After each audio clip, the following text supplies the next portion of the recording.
Bom dia a todos. Hoje é 22 de maio de 2020, sexta-feira de manhã, são 9 horas e 15 minutos e a primeira parte da aula sobre princípios constitucionais tributários.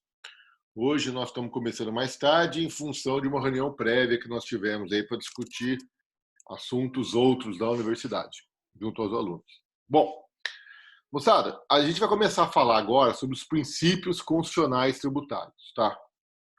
Mas antes de eu falar dos princípios constitucionais tributários, eu queria tratar de três conceitos com vocês, que não são conceitos jurídicos, são mais conceitos econômicos, tá? Mas eu acho que é importante vocês terem isso em vista agora, para antes a gente começar a falar de princípios, que é a fiscalidade, a parafiscalidade e a extrafiscalidade, que são as três funções dos tributos.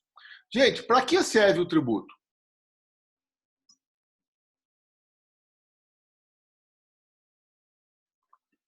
Tem alguém aí? Para que serve o tributo? Para arrecadar receita para autonomia financeira dos entes políticos? Todos concordam com a Natália? Alguém quer falar alguma coisa?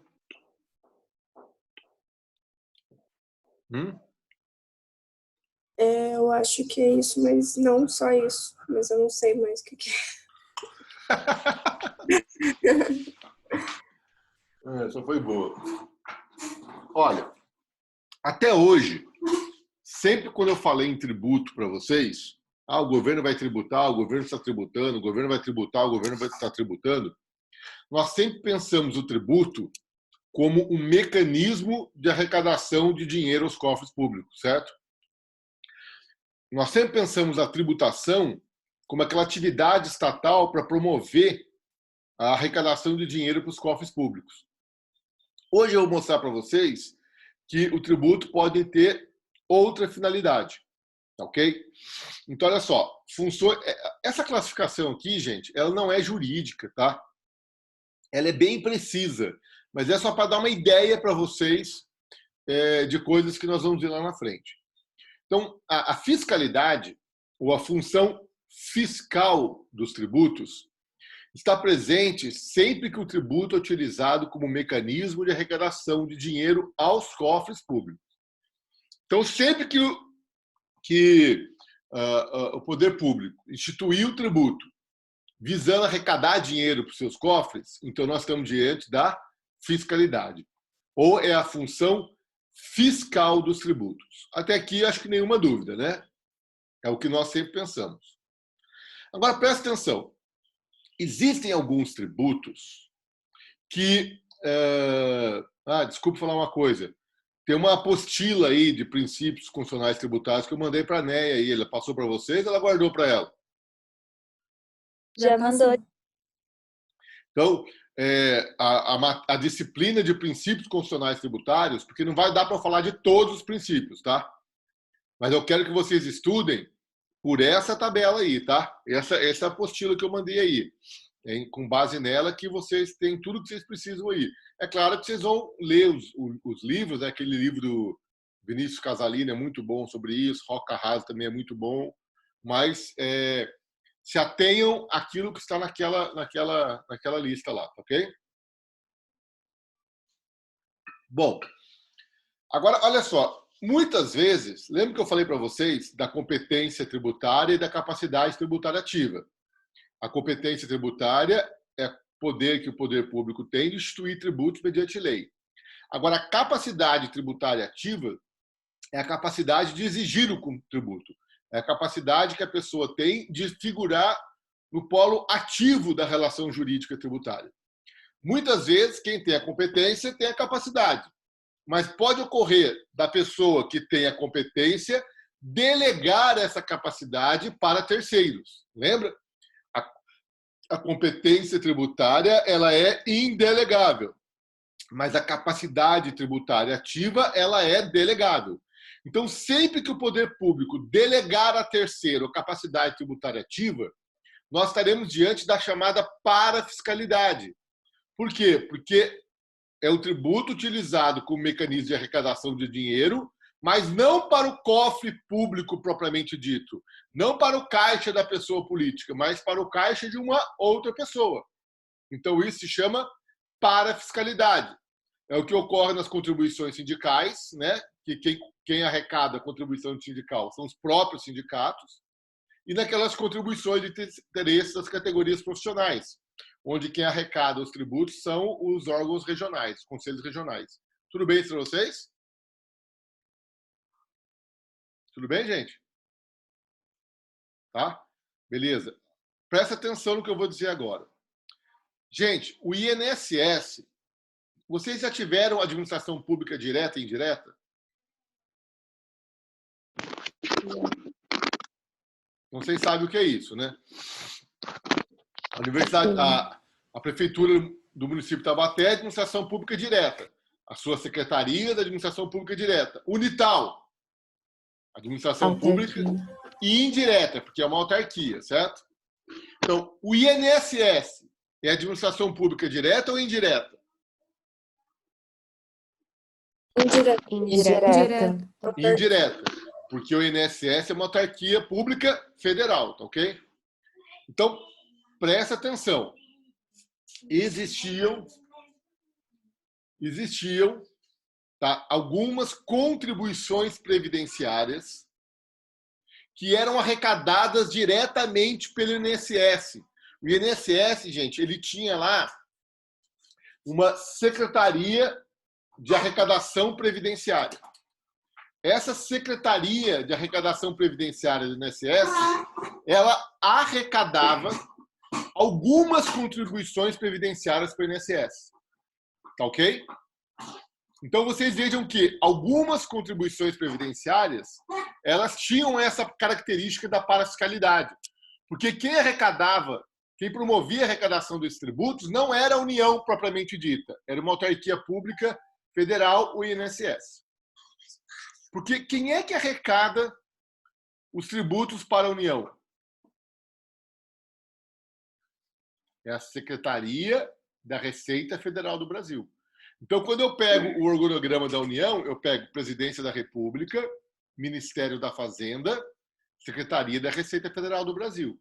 A Secretaria da Receita Federal do Brasil é encarregada de promover a arrecadação de todos os tributos de competência da União. Só que vejam bem, antigamente, o INSS ele também tinha uma secretaria de arrecadação de contribuições previdenciárias. Então, antigamente, algumas contribuições previdenciárias eram parafiscais, porque elas eram arrecadadas diretamente pelo INSS. Outras não, eram arrecadadas pela Receita Federal do Brasil. Ok? Estão entendendo o que eu estou falando? O que o ex-presidente Luiz Inácio Lula da Silva fez? Ele editou uma medida provisória, extinguiu a Secretaria de Arrecadação de Contribuições do INSS e fundiu essa secretaria com a Receita Federal. Então, hoje, todas as contribuições previdenciárias são arrecadadas diretamente pela União. E a União repassa esses valores para o INSS. Ou seja, elas perderam essa característica parafiscal. Tudo bem para vocês? Tá ok? Então, hoje, eu diria que as contribuições previdenciárias não são mais parafiscais, porque o dinheiro vem para o cofre público e depois a União repassa para o INSS. Antigamente, já ia diretamente para o caixa do INSS. Hoje, parafiscal, hoje, para mim, é só a contribuição sindical e a contribuição de interesse de categorias profissionais. Fechou? Entenderam, gente? Fechou. Agora, olha só.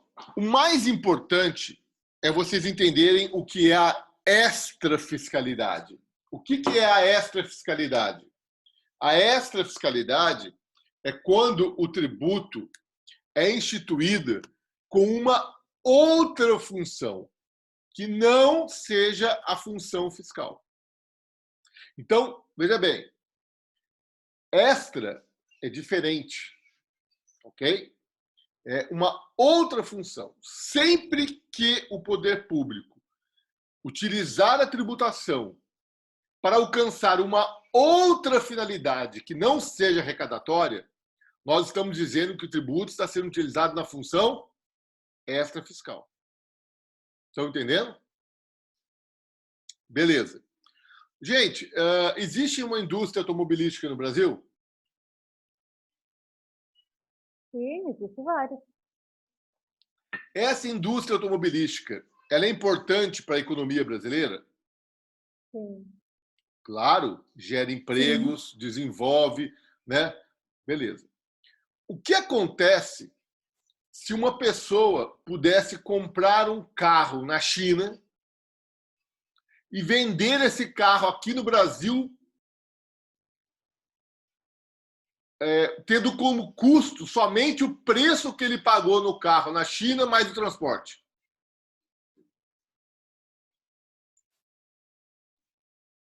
O que aconteceria?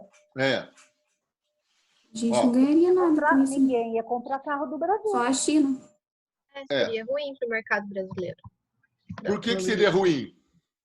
Porque estaria vendendo mais barato, não estaria? Porque, veja bem, se eu for lá na China comprar um carro e puder revender esse carro aqui no Brasil com o custo que eu paguei na China mais o transporte, aqui no Brasil não ia sobrar indústria nenhuma automobilística, porque nenhuma indústria automobilística brasileira ia conseguir competir com o preço da indústria automobilística chinesa.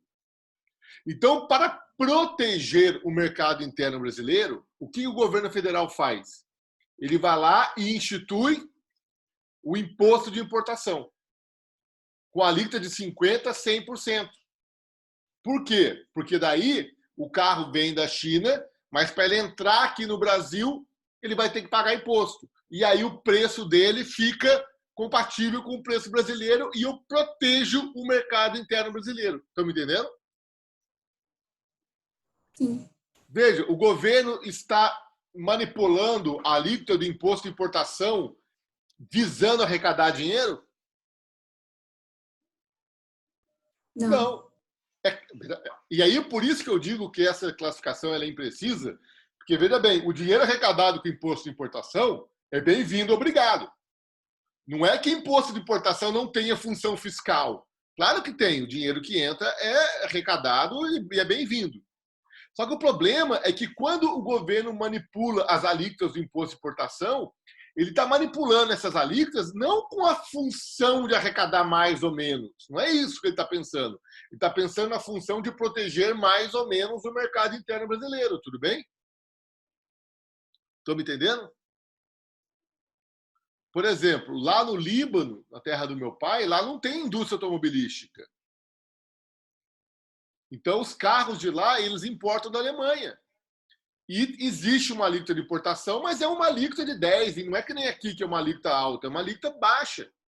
Mas existe essa alíquota. Lá os caras andam só de Mercedes, BMW. É claro que tem tudo. Eu costumo brincar dizendo que o Líbano é a lata de lixo da Alemanha. Né? A Alemanha produz aquelas BMWs, Mercedes, né? Na hora que dá 3 anos de uso, o alemão não vai andar com uma Mercedes de 3 anos de uso. Ela vende. Vende para onde? Muitas vezes vai para o Líbano, entendeu? Então é interessante que lá no Líbano todo mundo anda de carro importado. É claro que tem os ricão lá que andam de carro zero, mas pessoas normais, assim como a gente, vão andar de Mercedes, tal, mas são tudo Mercedes com 5, 6, 7, 8 anos de uso. Ok? Por quê? Porque eles importam barato da Alemanha. Entenderam? Só que lá eles não têm indústria automobilística. Então lá eles não têm esse problema que nós temos aqui. Não é um problema, né? Eles não precisam proteger o mercado interno libanês da importação de veículos, porque lá não tem indústria automobilística. Entenderam, gente? Meu tio lá anda numa Mercedes, não, num Volvo. Acho que é 80 e pouco. Mas tá lá o carro andando, legalzão, funciona o ar-condicionado, tudo. Bom,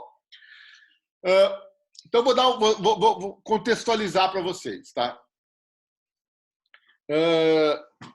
Até o governo Fernando Collor de Mello, as alíquotas de imposto de importação de veículos automotores eram estratosféricas.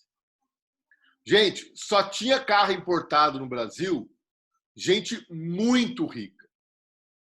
Porque até as pessoas ricas de Taubaté, daqui do Vale do Paraíba, era muito difícil você ter uma pessoa que tinha um carro importado. Ok? Eu lembro que aqui em Taubaté tinham 2 ou 3 pessoas que tinham carro importado. O resto, tudo carro nacional. E aqui, por quê? Porque era muito caro, era uma coisa exorbitante. E quantas indústrias automobilísticas tinham no Brasil? 4. Volks, Ford, Fiat e Chevrolet. Então, se você era um cara que era rico, você tinha um Opalão, era o top. Ok? Ou então você tinha um Monza, ou um Escort XR3, um Gol GTI, era o top da época. Okay? Era Gol GTS. Aí inventaram a injeção eletrônica e virou Gol GTI. Então, isso aí era o top. Era o top. Bom, aí o que acontece? Quando o Fernando Collor entrou, o Fernando Collor de Mello falava que os nossos carros eram umas carroças. Por quê? Veja bem, é isso que eu quero explicar para vocês. Na época anterior ao Collor, as alíquotas do imposto de importação eram tão altas que o mercado brasileiro era proibido para importação, ou seja, ninguém importava. Era muito raro alguém importar. Só que isso acabou deixando a indústria brasileira lerda. Por quê? A indústria brasileira fez um oligopólio, Ford, Volks, Chevrolet, Ford, Volks, Chevrolet e Fiat. E essas 4 empresas dividiam o mercado brasileiro. Então, quando uma soltava um modelo, a outra soltava também. Só que elas investiam em tecnologia para produzir carros melhores? Não investiam. Por que não investiam? Porque não interessava, elas tinham domínio do mercado. Aí, quando chegou o Collor, o que o Collor fez? Jogou as alíquotas de imposto de exportação lá no chão. Quando o Collor jogou as alíquotas de imposto de exportação lá no chão, houve uma invasão de veículos importados para o Brasil. Então, ok? E aí a indústria nacional brasileira levou um choque e sentiu muito. Inclusive, o Collor até liberou a importação de veículo estrangeiro usado. Eu lembro que de um dia para a noite, em Taubaté, surgiu uma loja que vendia esses carros aí que meus primos compram lá no Líbano. Um monte de BMW, de Audi, tudo antigona. E ele começou a vender aqui por preço barato. Ô, meu filho, tô dando aula. Tá ok? Então, quando chegou o governo Fernando Henrique, o que o governo Fernando Henrique fez? Ele elevou as alíquotas de imposto de importação. É claro que ele não trouxe de volta ao mesmo patamar de antes do Collor. Mas ele deu uma subida. Por quê? Porque ele viu que se ele não fizesse isso, a indústria nacional ia quebrar. E nós não queremos isso. E ele proibiu a importação de veículo usado. Então, no Brasil, gente, é proibido importar veículo usado. Não é que a alíquota é alta, é proibido. Tá? Você pode importar veículo novo e paga os tributos, mas o veículo usado é proibido. Então, por que eu estou contando essa história para vocês? Porque a alíquota de imposto de exportação, se ela for muito alta, ela protege demais o mercado. E se o mercado interno for dominado por 3, 4 empresas, essas empresas não vão investir em tecnologia para melhorar os seus produtos, porque elas já têm o mercado delas. Agora, se a alíquota de importação for muito baixa, aí você afoga o mercado brasileiro. Tá ok?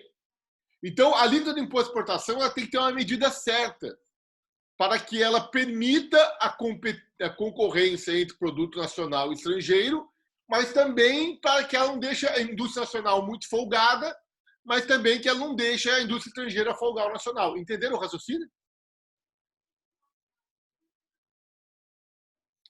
Eu lembro que eu trabalhava com meu pai e meu pai vendia guarda-chuva, tá? E o guarda-chuva que ele vendia era nacional. Quando entrou o Collor, acabou. Todas as indústrias nacionais de guarda-chuva fecharam. Hoje, guarda-chuva no Brasil, você pode ver, são todos importados. Ok? Então, eu não sei se essa política de pegar a alíquota de importação e jogar no chão Ela é uma tem que ter a medida certa, tudo bem? Ah, nós estamos vendo lá nos Estados Unidos, a alíquota de imposto de importação é bem baixa, tá? Tanto que o norte-americano, ele consome os produtos que vêm da China, que são muito mais baratos do que aqueles feitos nos Estados Unidos, né? Qual que é a guerra comercial hoje, Estados Unidos e China, que o Trump está travando, né? Ele fala o seguinte, pô, eu compro produtos da China e não tributo esses produtos. Agora, quando eu quero vender para a China me tributa. Então, ele quer aumentar a alíquota de importação. Só que se ele aumentar a alíquota de importação de produtos chineses nos Estados Unidos, ele vai tornar os produtos mais caros nos Estados Unidos. Eu não sei se o americano quer isso também, né? Então, é uma questão complicada aí, né? Por exemplo, o iPhone. O iPhone é feito onde? Não é só iPhone, né? O iPhone, o Samsung, o Galaxy, né? Aparelho celular, de uma forma geral. Quem produz? A China. Quem é que desenvolve a tecnologia do aparelho? Aí os Estados Unidos desenvolvem, né? Então a Apple desenvolve a tecnologia do aparelho nos Estados Unidos. Mas quando é para produzir, quem produz são as fábricas chinesas, tudo bem? Então, gente, vejam só. O que é a função extrafiscal? Quem me responde?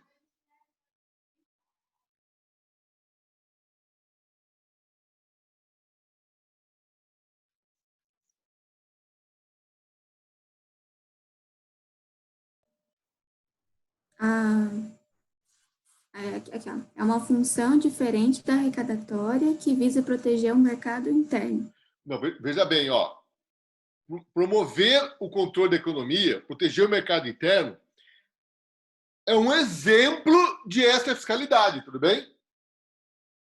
É um exemplo de extrafiscalidade. Porque eu estou fazendo essa pergunta para vocês agora, Natália, porque às vezes eu pergunto na prova o que é fiscalidade e vocês me respondem, é o tributo utilizado como mecanismo de controle da economia.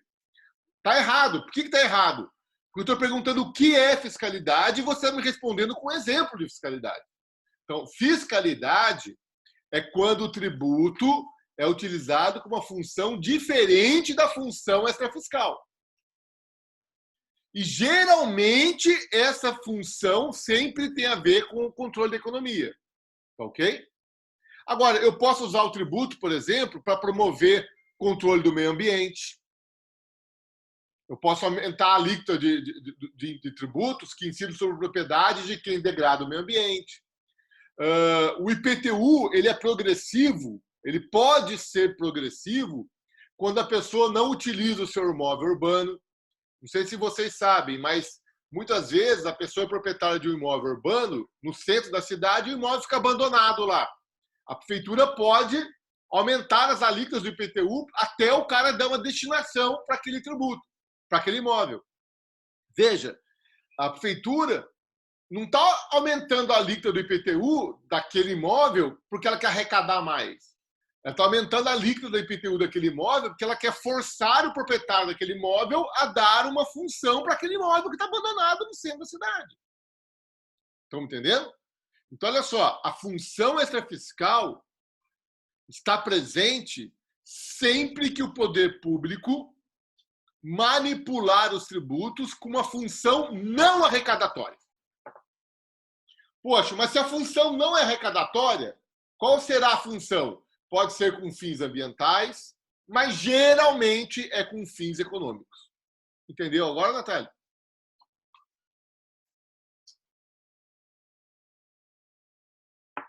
Beleza? Alguma dúvida aí, gente? Tá. Vamos lá. Quantos minutos faltam ainda, sabe? A gente tem um tempinho ainda, né? Gente, o primeiro princípio que eu vou falar com vocês, em ordem tributária, é o princípio da legalidade. O que é o princípio da legalidade? Vou desligar o... Para ser cobrado, o tributo precisa estar previsto em lei, ter sido instituído em lei anteriormente. Sim. O princípio da legalidade é um princípio constitucional tributário? É. Gente, Sim, a própria Constituição diz isso, né? Então, mas o princípio da legalidade se reporta só à tributação? Não. Não. O princípio da legalidade, eu diria que é um vetor mestre do ordenamento jurídico brasileiro, né? O princípio da legalidade é um princípio que alcança todos os ramos do direito, tá ok? Então, a legalidade é um sobre-princípio, né? É um princípio que alcança, é um vetor do ordenamento jurídico. Agora, na esfera tributária, ele é muito importante. Por quê que ele é muito importante? Porque o tributo é sempre uma imposição. A norma jurídica tributária é aquela que sempre obriga a pessoa a pagar o tributo. Então, é claro que o tributo só pode ser instituído por meio de lei. Ou seja, a regra matriz de incidência tributária dos tributos deve estar prescrita na lei.